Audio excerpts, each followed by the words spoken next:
नमस्कार, आप देख रहे हैं नेशनल न्यूज और मैं हूं आपके साथ मनीष कुमार शाही। महाराष्ट्र के चुनावी नतीजों ने सत्ता का खेल ही पूरी तरह से पलट दिया है। 2.5 साल तक सीएम रहे एकनाथ शिंदे भले ही अपने विधायकों की संख्या बढ़ाने और उद्धव ठाकरे से शिवसेना की विरासत को जीतने में कामयाब रहे हों, लेकिन महायुति में भारतीय जनता पार्टी के बड़े भाई की भूमिका में आने के बाद उन्हें पावर गेम में से एक के बाद एक झटके लग रहे हैं। शिंदे ने पहले सीएम की कुर्सी गंवाई और अब गृह मंत्री बनने की मुराद भी पूरी होती नहीं दिख रही है, जबकि अजीत पवार के खाते में वित्त विभाग जाना लगभग तय माना जा रहा है। मुख्यमंत्री बनने के बाद से देवेंद्र फडणवीस की अगुवाई में बीजेपी फ्रंट फुट पर खेलती हुई दिखाई दे रही है। सत्ता की बागडोर ही नहीं बल्कि सियासी पावर को भी बीजेपी अपने हाथ में रखना चाहती है। शिवसेना की गृह मंत्रालय की मांग के आगे बीजेपी झुकने को तैयार नहीं है। ऐसे में बीजेपी ने शिंदे खेमे को गृह के बजाय राजस्व, शहरी विकास और लोक निर्माण विभाग में से चुनने का विकल्प दिया है। एक रिपोर्ट के मुताबिक बीजेपी ने शिवसेना को स्पष्ट कर दिया है कि वह गृह मंत्रालय नहीं दे सकती है। इसके बदले में उन्हें दूसरा अन्य विभाग देने की वो तैयार है। शिवसेना की ओर से एकनाथ शिंदे को गृह मंत्रालय देने का दबाव बनाया जा रहा है। गुलाबराव पाटिल, संजय शिरसाट, भरत गोगले समेत कई शिवसेना नेता शिंदे को गृह मंत्री बनाए जाने की वकालत करते हुए दिखाई दे रहे हैं, लेकिन इस पर भारतीय जनता पार्टी बिल्कुल भी तैयार नहीं है। देवेंद्र फडणवीस ने एक इंटरव्यू के दौरान ये कहा कि केंद्र में भारतीय जनता पार्टी की अगुवाई वाली सरकार है। केंद्रीय गृह मंत्रालय बीजेपी अमित शाह के पास है। ऐसे में गृह मंत्रालय का पद सत्ता की बागडोर संभालने वाली पार्टी के पास होने से समन्वय काफी ज्यादा आसान हो जाता है। देवेंद्र फडणवीस ने 2014 से 2019 तक मुख्यमंत्री रहते हुए गृह मंत्रालय को अपने पास ही रखा था। इस दौरान उन्होंने कई अहम और सुधार भरे कदम भी उठाए थे।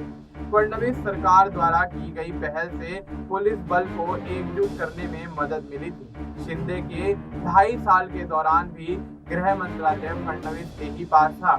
यही वजह है कि फडणवीस हर हाल में गृह विभाग को अपने पास ही रखना चाहते हैं। इसके लिए अन्य महत्वपूर्ण विभाग का विकल्प शिवसेना को दिया है, लेकिन शिंदे खेमे गृह मंत्रालय की मांग पर अड़ा हुआ है। ऐसे में बीजेपी शिंदे को राजस्व, शहरी विकास और लोक निर्माण जैसे विभाग का ऑफर दे रही है। महाराष्ट्र में 1995 से पहले ज्यादातर समय गृह विभाग मुख्यमंत्री ने अपने पास ही रखा है। 1995 में जब राज्य में बीजेपी शिवसेना की सरकार बनी तो पहले मनोहर जोशी फिर नारायण राणे सीएम बने थे। ऐसी स्थिति में गृह विभाग का जिम्मा भारतीय जनता पार्टी को ही मिला था।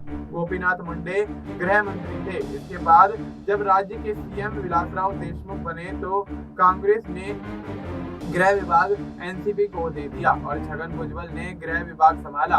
कांग्रेस से सुशील कुमार शिंदे और विलासराव सीएम रहे तो एनसीपी नेता आर पाटिल गृह मंत्री बने थे। अशोक चव्हाण के सीएम रहते हुए एनसीपी नेता जयंत पाटिल और फिर पृथ्वीराज चव्हाण के कार्यकाल में फिर आर पाटिल गृह मंत्री बनाए गए थे। 2014 से 2019 तक देवेंद्र फडणवीस ने सीएम रहते गृह विभाग को अपने पास रखा था। उद्धव ठाकरे के सीएम बनने से पहले यह विभाग एनसीपी के पास गया और पहले अनिल देशमुख और बाद में दिलीप वलसे पाटिल ने गृह विभाग को संभाला था। महाराष्ट्र में जब शिंदे मुख्यमंत्री बने तो बीजेपी को यह विभाग मिला और फडणवीस ने बतौर डिप्टी सीएम इसे संभाला। महायुति में अजीत पवार की एंट्री के बाद उन्होंने वित्त विभाग उन्हें सौंप दिया। अब जब पावर रोल रिवर्स हुआ है तो एकनाथ शिंदे बदले में गृह विभाग की मांग कर रहे हैं। फडणवीस कैबिनेट में मंत्री पद का बंटवारा सीटों की ताकत के हिसाब से ही होगा। एकनाथ शिंदे की शिवसेना लगातार होम मिनिस्ट्री की डिमांड करती हुई नजर आ रही है। ऐसे में भारतीय जनता पार्टी गृह मंत्रालय के बदले ज्यादा मंत्री पद और अन्य मलाईदार विभाग सौंप सकती है। बीजेपी गृह विभाग के अलावा ऊर्जा, जल संसाधन, आदिवासी कल्याण, आवास, ग्रामीण विकास, ओबीसी कल्याण और उच्च एवं तकनीकी शिक्षा विभागों को अपने पास ही रखना चाहती है। ऐसे में शिंदे सरकार के दौरान बीजेपी के पास राजस्व और लोक निर्माण विभाग भी था। शिवसेना शहरी विकास को अपने पास ही रखती है तो राजस्व लोक निर्माण विभाग बीजेपी के पास वापस आ जाएगा।